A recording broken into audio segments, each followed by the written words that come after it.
absolute unit.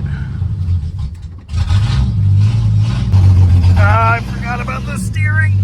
Oh, this is not good. No! Well, okay. This is why we can't have nice things. Yes. Oh, whew. That could have been worse.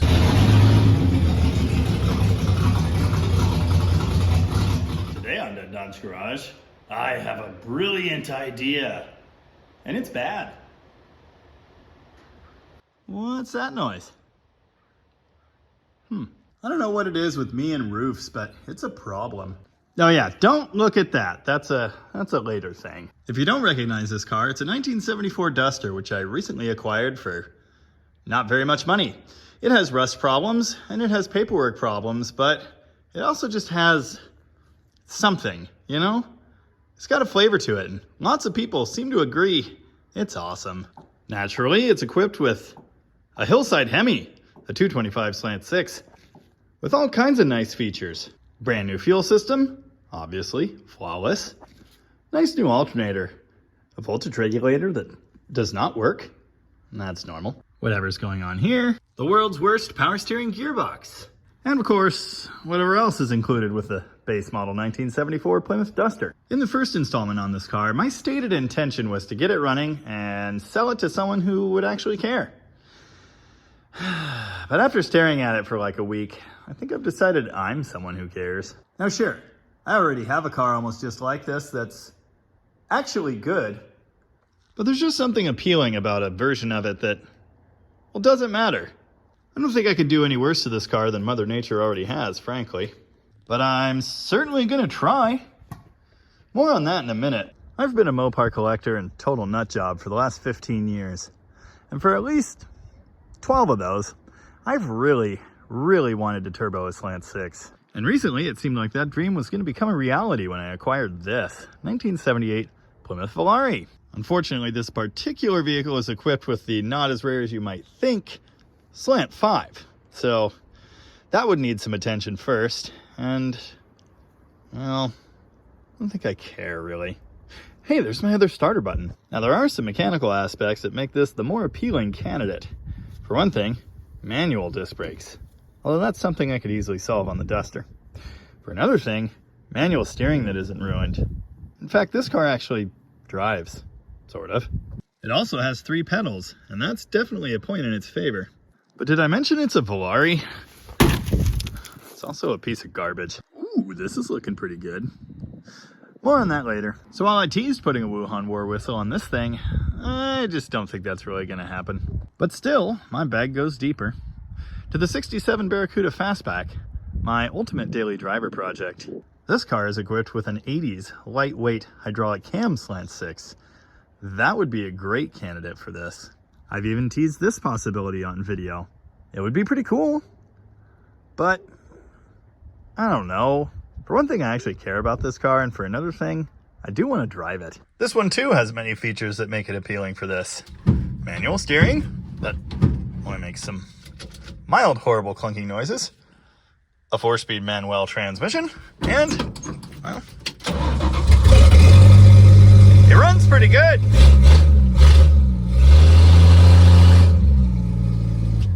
So there's that. But I just can't see doing that to this car. In fact, I've actually had some other ideas for it that, well, we can talk about later. So that brings us back to this thing. It technically costs less than the Volare. It looks way cooler, and it's a Duster. It's awesome. It does need a little bit of body work. Let's see if we can handle that real fast. Now, if you're gonna attempt this at home, you can use whatever brand you like, but I like the Gorilla brand. So what you're gonna do is, you're gonna take your body filler, mix up a piece, roughly the size of the patch you need, and then you're just gonna apply a thin coat. All right, yeah. You gotta follow the body line there, that's important. Perfect. Now just repeat that process for every spot that needs repair. Now the Gorilla brand body filler is actually a device of 1,000 uses. I once knew a guy named Mo who used it to reconstruct the entire headliner in his 1976 Dodge Dart Swinger. That was pretty cool. Yeah. Can't forget that little guy.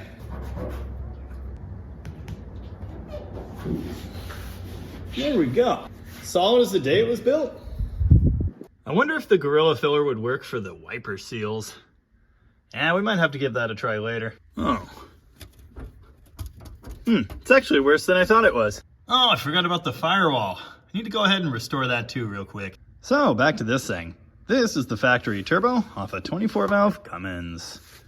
It's totally the wrong turbo for this application. It's probably way too big, although it's slightly undersized for the 5.9 liter.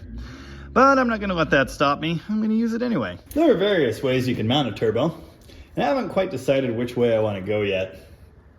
I could just kind of throw it, here somewhere, but there are some things in the way. I saw an article many years ago about turboing a Slant 6 Duster. The thing I like about it is the simplicity. It ends up right there. All you do is take the factory exhaust manifold, hack it off, and weld a flange on there. This has the added benefit of getting rid of the factory heat riser, which we definitely don't want. It's likely I'd be going to a 4-barrel manifold anyway, so yeah, no heat necessary. One can tell right away the dipstick's gonna be right where the turbo wants to live. The transmission cooling lines are also kind of in the way, but I might have a different solution for that. The starter. Might need to go to a mini starter because that's also quite large and eating a lot of real estate here. It's not in the way, but I'd be strongly inclined to convert to manual disc brakes as well. Saves space, simplicity is nice, and it's not hard to do on an A-body. All you do is unbolt the master cylinder, unbolt the booster, throw it away, put a manual style push rod in the back of the master, bend the line slightly, and bolt it to the firewall. Done deal. A power steering delete would solve two problems here. It would solve the leaking, the impossibility of steering this thing, and it would make even more room.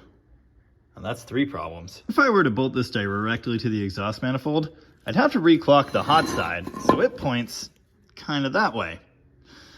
That does weird things with the dump back there, but I think we could deal with that. I would have to reclock it because this pressure inlet needs to be on the top and the drain back hole needs to be on the bottom, so gravity can do its thing. This would mess up the wastegate clocking and that solenoid would no longer work. But that's okay because I'm thinking I want an external wastegate anyway. Something that I can dial down to 6 pounds of boost. If I'm remembering right, the factory piece from the Cummins is set at 18 PSI, and that's just too much for this Slant 6. Actually, now that I'm thinking about it, I can also reclock the cold side, which is good because I'm probably gonna need to. There's a pin, I think right here, that kind of retains it, keeps it from flopping around. Sometimes those are gone, and that can become a problem. Anyway, I can knock it out, spin it wherever I want, and come up with some means of keeping it still. And then the wastegate setup would still work, but I'd need one of a different boost rating still. I don't own a TIG welder, and I'm not much of a welder anyway, so I'm probably gonna need a factory Cummins air horn piece to come off of here, and then a hat for whatever ends up on there.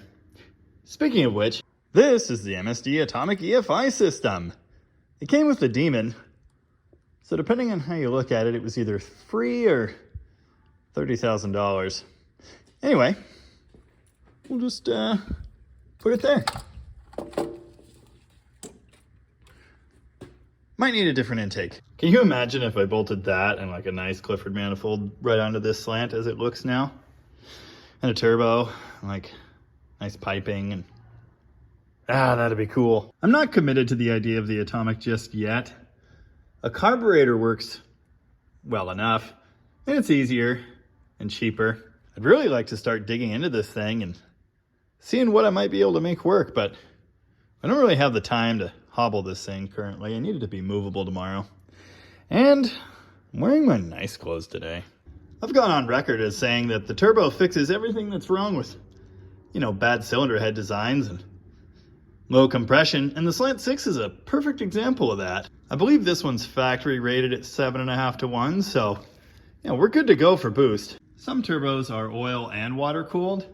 The turbo off of the Cummins is oil only, and that's fine. Getting oil to the turbo turns out to be one of the easier parts of this operation.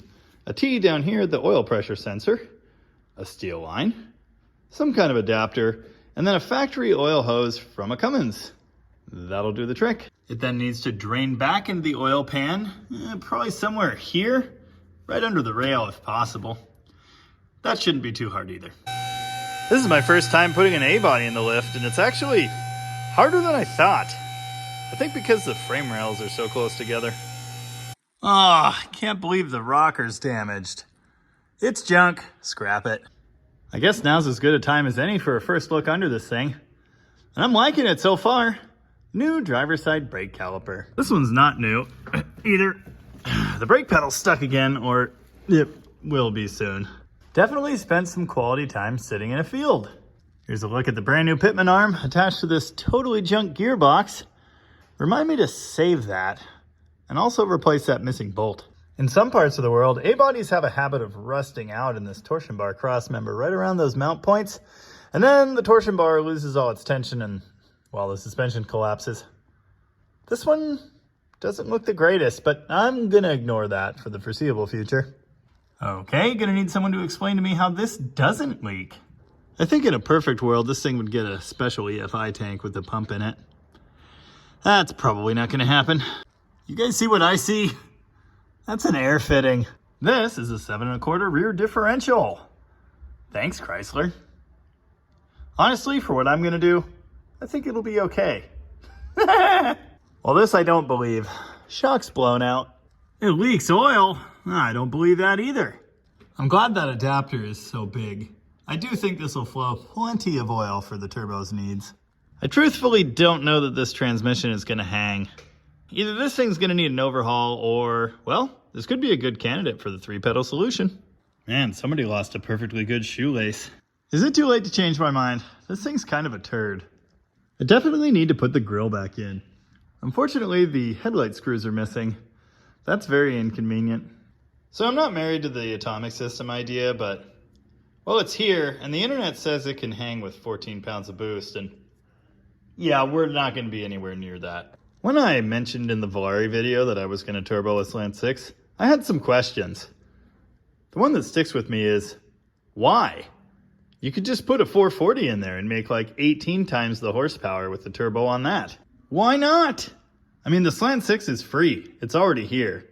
And if I could make a Slant 6 do kind of what a 440 would do with, you know, simple stuff that was really affordable, why wouldn't I do that? Much like the people asking why I didn't put my 68 Charger on a trailer when I drove it home from Oregon, the people asking these kinds of questions, I think, just don't get it. Because I can. Because I want to. Because I think it would be fun. Because the first time I ever saw a turbo slant, I thought, that's amazing. That's brilliant. That's the coolest thing I've ever heard of. And I want to do that. At this point in my life, I've also had a good bit of experience with turbo Subarus. And while I don't expect to get anything approaching the performance of those things, I mean, it's at least possible. I mean, really, what's the difference between a Slant 6 and a 2JZ? Don't answer that question. Am I off my rocker? Is this ridiculous? Is it even gonna work? I bought this turbo from Rooster, and he shipped it to me, all the way from the rusty Midwest. So thanks, Rooster. Hopefully it works. You don't need to worry about that. That's fine. No scrape marks at least, but it's far from a spring chicken. Oh, we'll definitely have to delete the whistle blocker. That goes without saying. I've wanted to do this for a long time, and being a Cummins guy, I've wanted to use a turbo off of a Cummins. So, whether it's the right size or not, whether it's gonna spool correctly or not, whether it's gonna make any kind of power or do anything good or just split the 225 in half, I'm gonna give it a shot. Anyway, that's the plan. Kind of. Nothing's really set in stone here, and it could change. I need to do a lot of reading on the HX35 and learn some stuff. I'm also gonna need a turbo flange. I'm gonna need a lot of things, so maybe I'll make a list. Or for now, I just won't worry about it. Yay, it's restored! All right, I've decided while this thing's on the lift, I might as well make it steer. Seems like a good idea.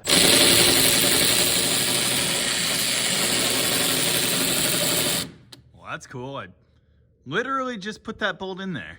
Turns out I own like 17 gearboxes and none of them have the right sector shaft, output shaft, whatever that's called. Well, now this is happening, and I'm no expert on gearboxes, but I think this is probably a bypass valve. I can't help but notice that it's not present on this guy. Fine, back in the mud hole with you. I filmed this entire video almost 2 weeks ago, and since then, some things have happened. For one thing, I realized for like the 700th time that I'm, well, young, dumb, and broke, and for that reason I began divesting myself of extra projects, including the gold 64 Barracuda, which was right here. That's fine because I did an entire engine swap and shakedown run in my Demon, which is in there, and realized I really don't need any of these extra A-bodies anyway. What a lineup of junk. Meanwhile, my live stream commenters informed me they'd much rather see the turbo screwed onto the Volare.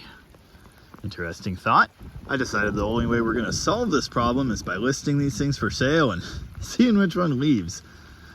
I listed the Duster first, and well, people seem to like it, but it's still here, so I guess we'll see what happens. Really though, what I should do is sell both of them, hurt some feelings, and put the turbo in this.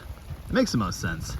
I don't have a real plan. All I know is I want to put a turbo on a Slant 6 in a small car, and that's going to happen. It might happen in this engine compartment, it might not, but I'm going to continue developing the turbo setup one way or another. Either way, this Duster is much improved. It's pretty much a fully operational battle station. It'll probably end up being someone else's problem. And that's all I have to say about that. Thank you very much for watching yet another episode of Jamie Has Car ADD. Tune in next time when we work on 17 more Dodge trucks and turbo a Slant 6.